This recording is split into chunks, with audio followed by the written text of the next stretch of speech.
रघुपति राघव राजा राम पतित पावन Sitaram. Good morning guys. আজি 2 অক্টোবৰ। আজি গান্ধী জয়ন্তী। আজি মহামানৱ মহাত্মা গান্ধীজীৰ জন্মদিন। মহাত্মা গান্ধী, যাৰ সম্পূৰ্ণ নাম মোহনদাস কৰমচাঁদ গান্ধী।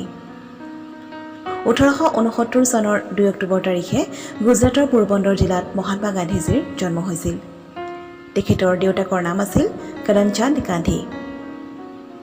বন্ধুসকল, এটা কথা মন কৰিবচোন, আজি 21 শতিকাৰ যুগত কোনোবা পিতৃ মাতৃয়ে যদি নিজৰ সন্তানক বিদেশত পঢ়ুৱাব পাৰে, বিদেশত সেটেল কৰিব পাৰে, তেতিয়া তেওঁলোকৰ বুকুখন আনন্দত গৌৰৱত কিমান যে ফুলি উঠে, নহয়নে বাৰু? উঠিবই, কাৰণ সকলোৱেতো সেই কাম কৰিব নোৱাৰে। কিন্তু এইটো ভাবক যে বাপুজী সেই যুগতে 19 শতিকাতে অৰ্থাৎ 1888 চনতে তেওঁ বেৰিষ্টাৰ পঢ়িবলৈ গৈছিলে লণ্ডনত বেৰিষ্টাৰ পঢ়িবলৈ গ'ল। 1891 চনত তেওঁ বেৰিষ্টাৰ পাছ কৰি ওলাইও আহিল আৰু 1893 চনত তেওঁ পুনৰ গ'ল সাউথ আফ্ৰিকাত নাটালত জব কৰিবৰ বাবে।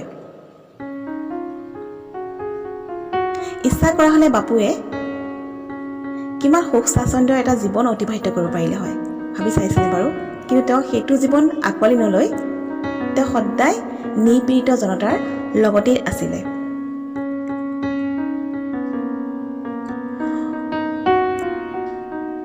1893 চনত তেওঁ যেতিয়া দক্ষিণ আফ্ৰিকাত চাকৰি কৰিবলৈ গ'ল, সেইটো সময়ত তেওঁ এখন ট্ৰেইনত ফাৰ্ষ্ট ক্লাছ কম্পাৰ্টমেণ্ট এটা বুক কৰিছিলে এটা যাত্ৰা এটাৰ বাবে।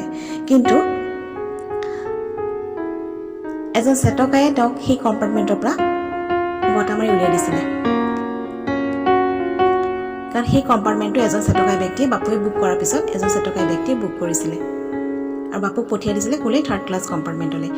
এই কাৰ্যটোত বাপুৱে মনত বহুত দুখ পালে আৰু তেওঁ গম পালে দক্ষিণ আফ্ৰিকাত কি হৈ আছে, বৰ্ণবৈষম্য ইমান যে জোৰদাৰ তাত চলি আছে, বৰ্ণবৈষম্যৰ বলি এচাম মানুহ ইমান হৈ আছে আৰু মাত মতাৰ কোনো মানুহ নাই। তেওঁ সেইটো সময়ত থিৰাং কৰিলে যে তাত তেওঁ সত্যাগ্ৰহ আন্দোলন এটা গঢ়ি তুলিব। তেওঁ বৰ্ণবৈষম্যৰ বিৰুদ্ধে তাত এটা সত্যাগ্ৰহ আন্দোলন গঢ়ি তুলিছে। সত্যাগ্ৰহ অৰ্থাৎ সত্যৰ প্ৰতি যি আগ্ৰহ।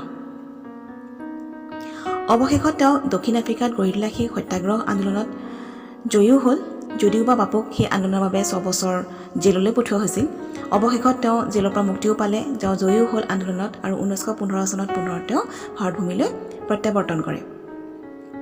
ভাৰতলৈ প্ৰত্যাৱৰ্তন কৰাৰ পিছত তেওঁ 1917-18 চনত ইয়াত যিটো চলি আছিলে চম্পাৰণৰ বিদ্ৰোহ, খেৰাৰ বিদ্ৰোহ, সেই বিদ্ৰোহত তেওঁ সদায় নিপীড়িত জনতাৰ লগতে আছিলে। চম্পাৰণৰ বিদ্ৰোহত তেওঁ দুখীয়া কৃষক শ্ৰেণীৰ লগত থাকি ন্যায় দিছিলে আৰু খেৰাৰ বিদ্ৰোহত তেওঁ দুখীয়া শ্ৰমিক শ্ৰেণীৰ পক্ষত থাকি ন্যায় দিছিলে। ইয়াৰ পিছত পঞ্জাৱৰ জালিয়ানৱালাবাগত যিটো ঘটনা হৈ গ'ল হত্যাকাণ্ডৰ, সেই হত্যাকাণ্ডৰ ঘটনাই বাপুজীৰ মনত ইংৰাজৰ প্ৰতি বিদ্বেষৰ ভাৱ তীব্ৰ কৰি তুলিছিলে। 1921 চনত তেওঁ অসহযোগ আন্দোলন গঢ়ি তোলে। অসহযোগ আন্দোলনৰ ফলত আমাৰ ভাৰতীয়সকলে স্বদেশী বস্ত্ৰক আঁকোৱালি লৈ বিদেশী বস্ত্ৰক জ্বলাই দিছিলে, মানে সহযোগ নকৰে, অসহযোগ।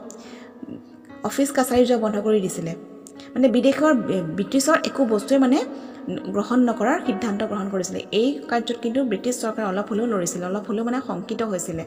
কিন্তু বাপুজী ভাবক কিমান জোৰ আছিলে তেওঁৰ যুক্তিত কিমান জোৰ আছিলে। তেওঁ এডাল লাঠিৰে, এটা শিলগুটি নমৰাকৈ তেওঁ এডাল লাঠিৰে অহিংসা ব্ৰতত ব্ৰতী হৈয়ে তেওঁ 200 বছৰে ইংৰাজ শাসন উফৰাবলৈ সক্ষম হৈছিলে।